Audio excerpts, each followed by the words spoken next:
I'm going to start off with a joke, which is that if I'd realized I could have avoided this sticky speaking assignment by changing my name to Michael, I would have done that. But I suppose being the nominal outsider was not just the point. Jeff was also pointing to me as the institutional insider because of the Duke connection, so I don't think I could have avoided it one way or the other. So I will revel in my atypical typicality, which is, of course, a standard literary move, and hope that by the end of my remarks, all the Michaels and the Jonathans in the audience will change their names to Srinivas. All right. So liberal rationalism within the university, at least since Kant, aims to further Enlightenment critique alongside a necessary analysis of the social context of the university's labor. Today, I would first like to recognize the changing priorities of the Globalizing University, as this was in the general information about the conference, against which I will juxtapose the urgent need to attend to this construct's shadow double, which I will call the university in the world. The Globalizing University describes the recent attempt, which I'm sure we're all watching around us,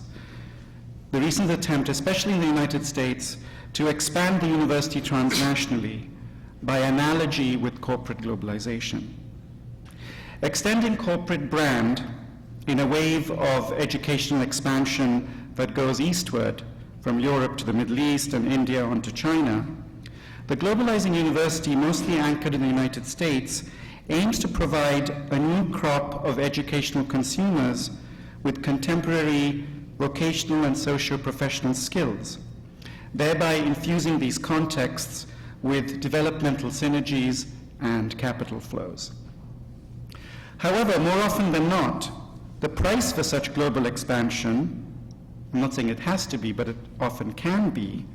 political quiescence in order to be able to collaborate with a plurality of privileged elites and operate within state structures, because of course these operations have to be legal, but nonetheless these state structures in different places may or may not encourage democracy, freedom of expression, and so on. And while serving both local and global interests, all of whom have chosen to embrace education, as it were, nonetheless within a late capitalist framework, but not without significant reservations and qualifications that attend this exercise. So the university in the world, the counter-concept that I'm trying to propose to that of the Globalizing University, points to the worldly consequences of such compromises involving the Globalizing University's actions and presence by sounding much more insistently on the relevance of the historical legacy of higher education, its role as a social motor, and the critical aspirations it engenders, which I think are excessive to some of the top-down and market-driven agenda of the Globalizing University that is going about privatizing and corporatizing intellectual forms of sovereignty. Now, literary study could end up being eclipsed in the Globalizing University unless, and only unless, a commitment to the university in the world can reanimate the humanities as a world-making interrogation of all these multiple dimensions of credentialization, curation, and the many forms of instrumentalization. The university in the world, as I'm trying to define it here, is, I think, wedded to the study of literature and language, and linked to what Jacques Derrida has elsewhere called the university without condition. The goal of the university in the world is to seek a genuine future for institutional critique, make room for forms of translation that are reciprocal and not only instrumentalizing, although I completely agree with the comment made by Jim Bazard earlier that we shouldn't have a crude model of instrumentalization. I think we have to instrumentalize in all kinds of ways and be happy doing it, but never simply stop at the short-term form of it. what we need to do is to make room for institutional critique, make room for forms of translation that are reciprocal and not only instrumentalizing, and also further an ethics of hospitality toward unwelcome ideas of justice and unknown ruptures and events that require our extraordinary intellectual intervention. On the face of it, intellectual hospitality might seem to be the exact opposite of critique. While critique denounces prejudice and illusion, and there's a whole history here that I'm obviously not just going to sort of refer to in shorthand, indiscriminate intellectual hospitality welcomes without preconditions. So how do we go about discovering the counter-institutional space of hospitality paradoxically possible within the institutional realm of critique? Bruno Latour, one of the greatest critics of the universalist gesture of critique as enacting an illegitimate denunciation of its other, has more recently counseled that we recenter around a theory of concern that separates itself from the relentless philosophical defetishization characteristic of the humanities,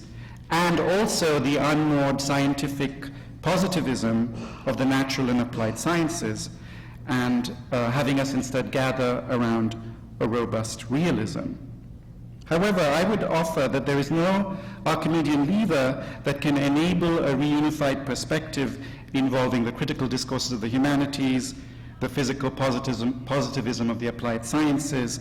and the statistical realism of the social sciences. To go in the direction that Latour now recommends would be to, I think, over-validate the social sciences and the professions as the disciplines that allow gatherings and ensembles at the expense of the seemingly hypercritical humanities. And a move such as this could prove to be, I think, a strategic overcompensation that would not necessarily lead to clearer outcomes that are educationally defensible.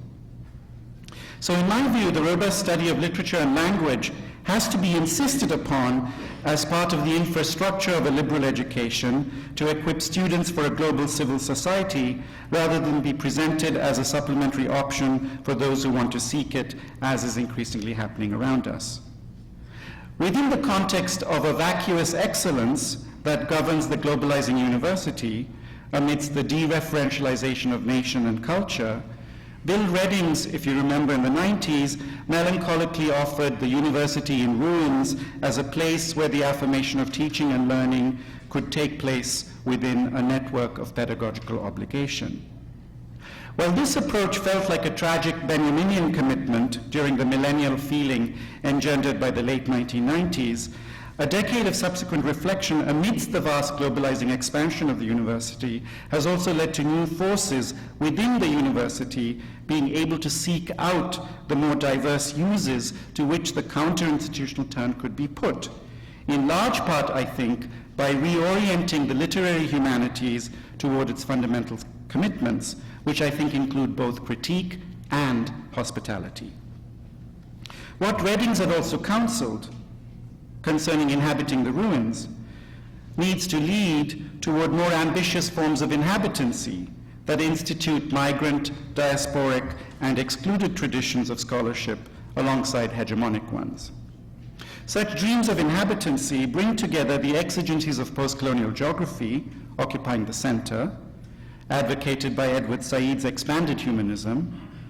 alongside a post-humanist ethics of undecidability that I think is also modeled by the emergence of transdisciplinary forms of hospitality that combine theory and praxis and emerge to place very moribund conventions of disciplinary critique within challenging global situations. We need to unwork the complicity of assimilative pedagogy alongside sociopolitical domination, especially as the university is increasingly imbricated within transnational networks that generate entrepreneurship and intellectual property competitively through transcontinental pods and hubs. The best way forward, I think, indeed, would be to deepen these channels of transnational and global connectivity with disciplinary and interdisciplinary projects that seize on these new para and counter-institutional opportunities. So in the context of a world integrated by the forces of globalization, trade, empire, travel, and migration over the last few centuries, hospitality indeed is the radical supplement to critique. But the concept of hospitality, I think, necessarily makes available multiple philosophical, religious, and linguistic traditions for an open-ended dialogue with the Kantian problematic at this particularly fraught moment for a university that's still, I think, largely conceived through a sort of Euro-American philosophical modernity. And in order to do this, not just scholars, but institutional structures have to account for the multiple global histories of secularization, secularism, and secularity, because that's what an education is about, as ongoing and unfinished projects that interconnect with each other, not just as new content for analysis, but also as providing alternative models of institutional arrangement. Any reflection on the hospitable future of critique and its character, institutional as well as extra-institutional, will by default be exploring how the concept of a future, which is really what we're trying to get at here today,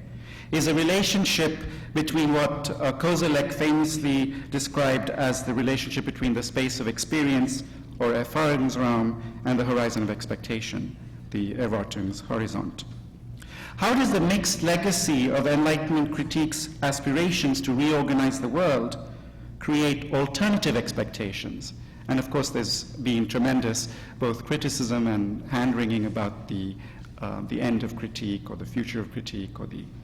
absence of critique. Koselleck points out that while experience consists of a spatialization of the presence of the past, assembled into a totality, expectation consists of the future made present. Secular modernity has extended the distance between experience and expectation, even while the shrinking of the world through travel and communication has created cultural and philosophical contiguities whereby a critical attitude has to live cheek by jowl with acts of hospitality that are inspired by the horizon of expectation. How to interanimate the institutions of thought with the world of action, even while maintaining the separations that are ethically necessary. The humanities, I think, still have one card in the deck, and that is the philosophy and practice of cosmopolitanism. Cosmopolitanism, as recently described by Anthony Appiah, who I'm sure you all know very well here, he's on the board of the National Humanities Center. Now, as Appiah describes cosmopolitanism, this is universalization with difference. This return of universalism, and I remember Marge commented on it earlier, is also highly ambiguous, as Etienne Balibar has characterized it. The empirical universalism of globalization differs very much from the fictive universalism of the Kantian public sphere and the idealistic universalism of equiliberty and ideas of social justice and equality. In the context of the university, literary cosmopolitanism helps revitalize the translation machine that is the university, treating languages and vocabularies as reciprocally informing rather than constitutively hegemonic in relation to each other, and by allowing unrecognized demands to counter the centripetal vision of critique emanating from well-established disciplines. Rather than impose one language on everyone, and I think this is what literature has done really well at its best, and hasn't done very well when it's lost what its purpose was, which has happened as well at certain moments. And what this would do is cosmopolitanism, and I'm really seeing literature as a vehicle for that. Rather than impose one language on everyone, it would highlight the intense study of language, meta-language, and literature in disciplinary as well as emergent ways, and point to this as the hospitable future of critique, responsible to all the demands of the university in the world. A radicalized cosmopolitanism could resist but also really enhance the globalizing university by turning its singular language inside out and force accountability to languages, whether these are theoretical languages or disciplinary languages or natural languages, and deliberately using the term both literally and metaphorically. And by forcing such an accountability to languages, this would expose both the politics of disciplines, but also that of professions, also that of vocations, and suggest alternatives for all these things. The university allows all comers to alternate between the role of the host and the guest, whether it's in the seminar room, the lecture hall, or the laboratory. Language becomes both the medium of hospitality and critique, supplying a dialectics of identification and disidentification with the medium of instruction or the discipline of instruction. And this is something that we need to recognize can be a natural language, but it can also be a historical discipline, but also a theoretical method or a professional vocation. With a renewed vigor, we need to pursue the teaching and translation of literatures and languages in this very robust, expanded sense, whether it's natural, philosophical, or theoretical. And here I should point out that I'm not just making this argument in a vacuum. As someone who's been involved and who's now the current president of the Consortium of Humanities Centers and Institutes, which is in a phase of major internationalization, and Marge Garber here was a previous president, she could point to the fact that when we've gone and been trying to discuss what people outside the US in the humanities really want us to be doing, the question of language, translation, and the translation of scholarship in both directions comes up as the most important thing that we want people to be doing, and this is the message that we're hearing loud and clear. So I think the message that I'm also trying to translate back from that communication, as it were, is to recognize that that's what the university itself is at its best. It is a translation machine, whether it's disciplinary between the academy and the world, or between multiple traditions of scholarship, critique,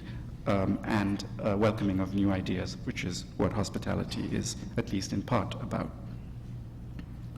So the university is, after all, a knowledge project composed of a series of language-based hypotheses and critiques, constructions and deconstructions, hospitalities and hostilities, that persist and continue with the assumption that neither critique nor hospitality can ever entirely dominate, as both embody different principles of centripetality and centrifugality, if you will, within language, allowing for the possibility of a multi-corner dialogue with, rather than a dialectics of, enlightenment. Hospitality makes the university into a bastion of even utopian possibility as well as worldly outcomes. The university should remain open to all kinds of characters, all forms of thoughts and reasoning, all meta-languages, natural languages, and literary and symbolic actions. After an initial welcome without passing judgment, interanimated discussion, debate, and critique can indeed commence. Universities, we should always remind ourselves, are responsible within multiple temporalities, curating historical legacies and keeping up past commitments, as well, and also at the same time oriented to the future, whether this is emergent or even pre-emergent. Not just the voices of the excluded others in the present are in question. Multiple openings onto new futures and forgotten pasts are very much at stake. And I think that's also very much what the state and the stakes of literary study should be about. By spurring newer forms of hospitality to scholarly languages, literatures, and related disciplines, even if these are not automatically comprehensible at first blush, and I think, to some degree, let me point to my teacher, Jonathan Culler, who edited a volume called On Just Being Difficult. The Globalizing University can be challenged and hopefully replaced by the robust and desirable construct of the university in the world, whose slow time will come. Thank you.